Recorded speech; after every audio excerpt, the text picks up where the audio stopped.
Biografi Al-Ghazali, perjalanan hidup sang Hujatul Islam. Al-Ghazali, atau nama lengkapnya Abu Hamid Muhammad ibn Muhammad Al-Ghazali, adalah seorang filsuf, teolog, dan sufi besar dalam sejarah Islam.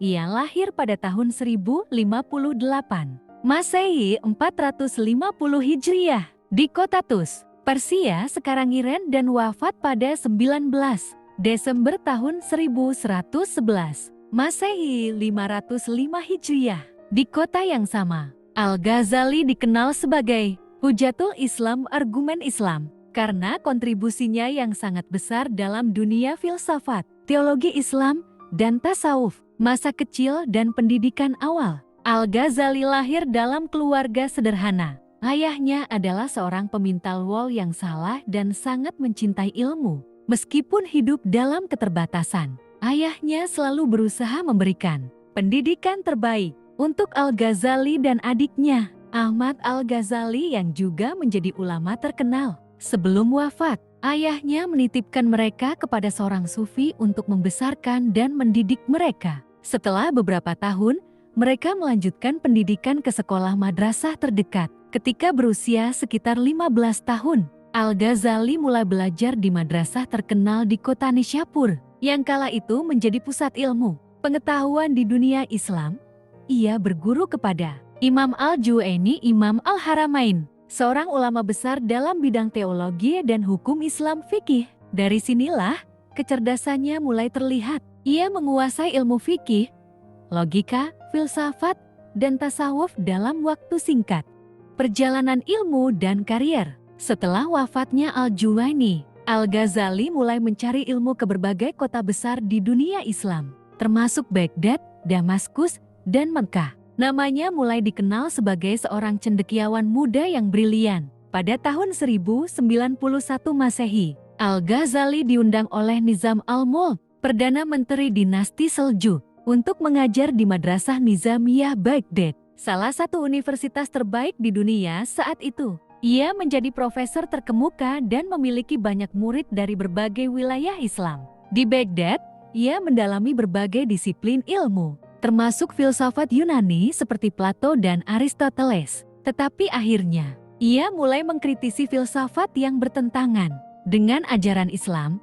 Hal ini mendorongnya menulis kitab terkenalnya, Tahafut al-Falasifah, kerancuan para filosof, yang menolak beberapa pandangan filsafat yang ia anggap bertentangan dengan Islam. Krisis spiritual dan perjalanan tasawuf. Pada tahun 1095 Masehi, di puncak ketenarannya sebagai guru besar, Al-Ghazali mengalami krisis spiritual. Ia merasa ada kekosongan dalam dirinya meskipun ia telah menguasai banyak ilmu. Ia mulai meragukan metode rasional semata dalam memahami Tuhan dan merasa bahwa tasawuf sufisme memiliki jawaban yang lebih mendalam. Akhirnya, ia meninggalkan posisinya di Madrasah Nizamiyah dan pergi dalam pengembaraan spiritual selama lebih dari 10 tahun. Dalam perjalanan ini, ia tinggal di Damaskus, Yerusalem, Mekah, dan Madinah, menjalani kehidupan sebagai seorang sufi dan menulis banyak karya tentang spiritualitas Islam. Salah satu karyanya yang paling terkenal dari periode ini adalah Ihya Ulum al-Din,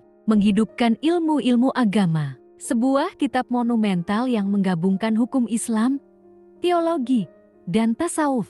Kembali mengajar dan akhir hidup. Setelah bertahun-tahun dalam pengembaraan spiritual, pada tahun 1106 Masehi, Al-Ghazali kembali ke dunia akademik. Ia mulai mengajar kembali di kota asalnya, Tus, namun kali ini dengan pendekatan yang lebih spiritual. Ia terus menulis hingga akhir hayatnya, menghasilkan lebih dari 70 karya dalam berbagai bidang ilmu, termasuk Ihya Ulum al-Din tentang tasawuf dan etika Islam, Tahafut al-Falasifah, kritik terhadap filsafat, Al-Munqidh min al-Dalal, autobiografi spiritualnya, Maqasid al-Falasifah, menjelaskan pemikiran filsafat sebelum mengkritiknya. Pada 19 Desember tahun 1111 Masehi, Al-Ghazali wafat di Tus dalam usia 53 tahun. Dikatakan bahwa ia meninggal dalam keadaan tenang setelah menyelesaikan salat subuh dan mempersiapkan kafannya sendiri. Warisan Al-Ghazali. Pemikiran Al-Ghazali tetap hidup hingga kini dan memberikan pengaruh besar dalam berbagai bidang, termasuk pertama filsafat dan teologi. Ia menyeimbangkan antara rasionalitas dan spiritualitas dalam Islam. Kedua, tasawuf. Ia membuat tasawuf lebih diterima oleh kaum Sunni. Ketiga, hukum Islam. Ia menyusun metode beragama yang lebih mendalam dan berbasis hati nurani. Banyak ulama setelahnya yang terinspirasi oleh Al-Ghazali, termasuk Imam Fakhruddin Al-Razi dan Ibnu Khaldun. Kesimpulan, Al-Ghazali adalah salah satu pemikir terbesar dalam sejarah Islam. Dari seorang anak yatim yang miskin, ia tumbuh menjadi ilmuwan yang dihormati di seluruh dunia. Perjalanannya dari akademisi ke sufi menunjukkan bahwa ilmu dan spiritualitas harus berjalan beriringan. Hingga hari ini, pemikirannya masih dipelajari oleh jutaan orang di seluruh dunia.